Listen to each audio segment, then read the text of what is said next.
à ce que le Seigneur peut avoir à nous dire, parce que Dieu, justement, veut parler à son peuple, veut parler à ses enfants. Mais d'une manière globale, d'une manière générale, il nous faut constater qu'aujourd'hui, nous sommes aussi dans un temps du silence de Dieu. Silence de Dieu, qui avait été annoncé, nous l'avons vu, par le prophète Malachie, comme devant précéder le grand jour de l'Éternel, avant que, à nouveau, la parole de Dieu puisse retentir. Et nous avons vu que lors de la première Pentecôte, eh bien, ce que le prophète avait annoncé s'est aussi réalisé.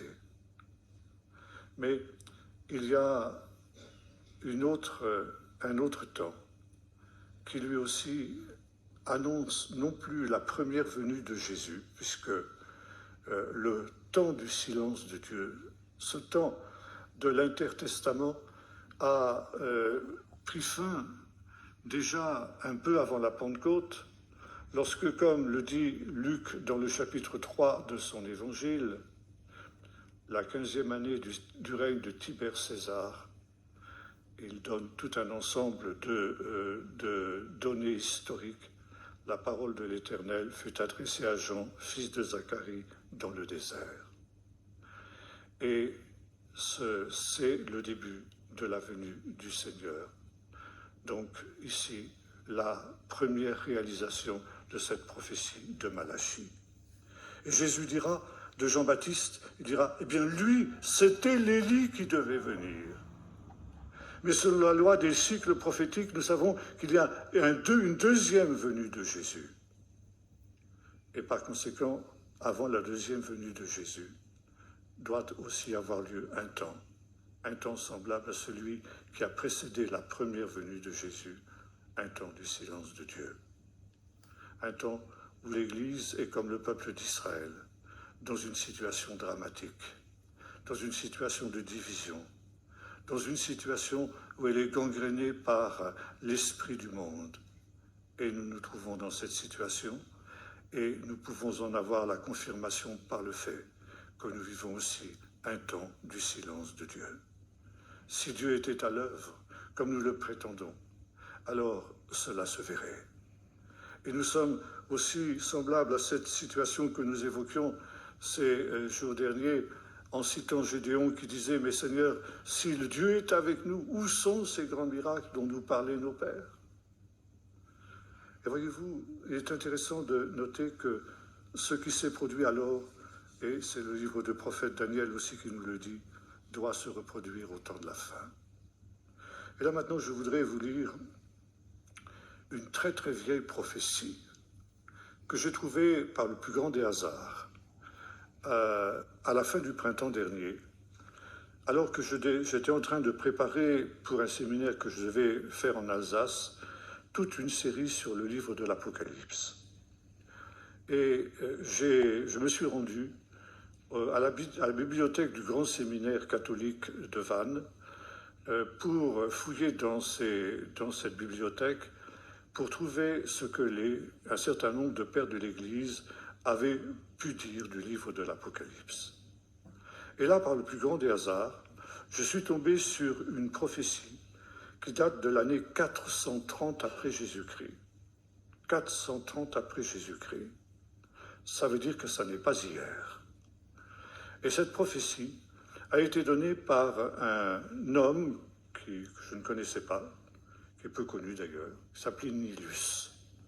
C'était un disciple de Jean Chrysostome, qui était un des pères de l'Église ancienne, donc du 4e, 5e siècle, et qui était huissier au tribunal ecclésiastique de Constantinople.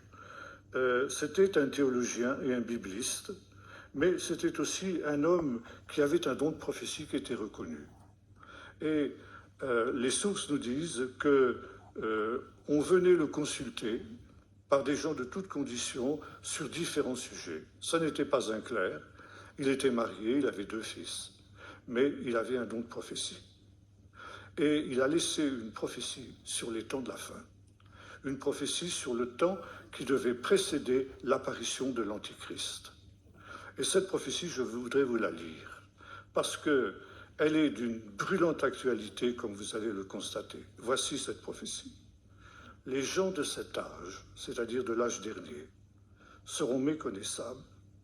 Lorsque le temps de la venue de l'Antichrist approchera, l'intelligence des hommes sera obscurcie par des passions charnelles. L'avilissement et la licence s'accentueront. Le monde deviendra alors méconnaissable. Les gens changeront jusqu'à leur apparence. Il sera impossible de distinguer les hommes des femmes à cause de l'effronterie dans la manière de s'habiller et dans les modes de leurs cheveux. Les hommes seront cruels comme des animaux sauvages à cause des tentations de l'Antichrist. On ne respectera plus les parents et les aînés. Les pasteurs chrétiens, évêques et prêtres deviendront des hommes vains, complètement incapables de discerner leur droite et leur gauche, et l'amour disparaîtra. En ce temps-là, les traditions des chrétiens et de l'Église changeront. Les gens ne pratiqueront plus la modestie. La dissipation régnera. Le mensonge et la cupidité atteindront de grandes proportions. Malheur à ceux qui empileront des trésors dans ce temps-là. La luxure, l'adultère, l'homosexualité, les actions secrètes et le meurtre seront la règle dans la société. Dans ce temps futur, à cause du pouvoir de si grands criminels et d'une telle débauche, les gens seront privés de la grâce du Saint-Esprit. Le ciel sera fermé. Ils n'auront même plus de remords. Les églises seront privées de pasteurs pieux et craignant Dieu. Malheureux chrétiens qui vivront sur terre en ce temps-là, ils perdront complètement la foi pour beaucoup d'entre eux, car il n'y aura plus personne pour leur montrer la lumière de la vérité. Ceux qui s'éloigneront du monde pour aller dans de saints refuges ne rencontreront partout qu'obstacles et contraintes. Tout cela résultera du fait que l'Antichrist veut être le Seigneur de toutes choses et devenir le maître de tout l'univers. Il accomplira des signes et des miracles invraisemblables. Il donnera aussi à des hommes une sagesse dépravée pour découvrir une manière de mener une conversation avec un autre d'un bout de la terre à l'autre. Toute ressemblance avec des événements actuels ne serait que pure coïncidence, n'est-ce pas? Mais écoutez bien la suite. En ces temps-là, les hommes aussi voleront dans les airs comme des oiseaux. Ils descendront au sein de l'océan comme des poissons. Et quand ils en seront là, ces malheureux passeront leur vie dans le confort, sans savoir, pauvres âmes, que c'est une supercherie de Satan. Et lui, l'impie, il remplira à tel point la science de vanité qu'elle s'écartera de la voie droite et conduira les hommes dans la perte de la foi, même dans l'existence de Dieu. Mais le Dieu infiniment bon verra la déchéance de la race humaine. Il abrégera ses jours pour l'amour d'un petit nombre de ceux qui doivent être sauvés, car l'ennemi voudrait amener même les élus dans la tentation, s'il est possible. Alors l'épée du châtiment apparaîtra soudain, et elle abattra le corrupteur et ses serviteurs. Voilà ici cette prophétie qui illustre exactement ce qui se passe dans notre temps et qui correspond à ce qui avait été annoncé par la parole de Dieu. Entre parenthèses, ceux qui voudraient avoir cette prophétie, nous l'avons publiée dans notre dernier Keren. Vous pouvez vous le procurer donc sur la table de librairie qui est à la sortie. Et voilà ici la situation. Elle n'est pas brillante. C'était la situation du peuple d'Israël. Et voilà justement dans un temps comme celui-ci, quelle doit être l'attitude de ce reste dont nous avons parlé hier?